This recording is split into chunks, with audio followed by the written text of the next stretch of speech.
பெரியார் சிலையை உடைப்போம் என பேசியதாக இந்து முன்னணி நிர்வாகியும் ஸ்டண்ட் மாஸ்டருமான கர்னல் கண்ணனுக்கு எதிரான வழக்கு ரத்து செய்யப்பட்டிருக்கிறது. இதுகுறித்த முழு விவரங்களை வழங்க தலைமைச் செய்தியாளர் சிவா நம்மோடு இணைப்பில் காத்திருக்கிறார். சிவா, வணக்கம். விவரங்கள் என்ன?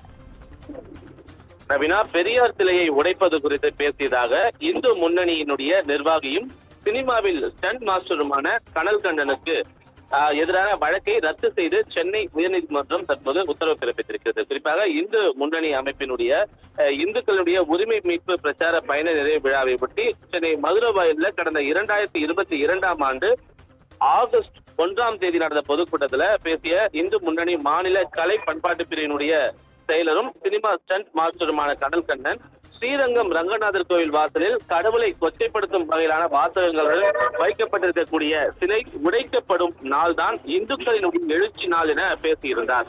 இது தொடர்பாக தந்தை பெரியார் திராவிட கழகத்தின் மாவட்ட செயலாளர் இருந்த குமரன் அளித்த புகாரின் அடிப்படையில கலகம் செய்ய தூண்டிவிடுதல், அமைதியை சீர்குலைக்கும் வகையில் செயல்படுதல் ஆகிய பிரிவுகளின் கீழ கர்னல் கண்ணனுக்கு எதிராக சென்னை சைபர் கிரைம் போலீசார் வழக்கு பதிவு செய்திருந்தனர்.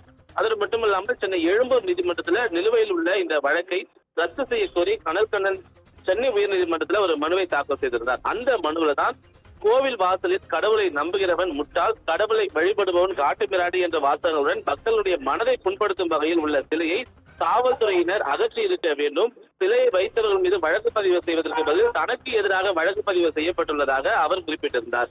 இந்த வழக்கை விசாரித்த நீதிபதி ஜெயச்சந்திரன் கோவிலுக்கு எதிரில் ஆசிரியர்கள் குறித்து சிலை பீடத்தில் இடம்பெற்றுள்ள வாசகங்கள் காரணமாகவே மனுதாரர் பேசியிருக்கிறார் என கூறி கர்னல் கண்ணன் மீதான இந்த வழக்கை ரத்து செய்து தற்போது அதற்குரிய உத்தரவை பிறப்பித்திருக்கின்றார். நவீனா,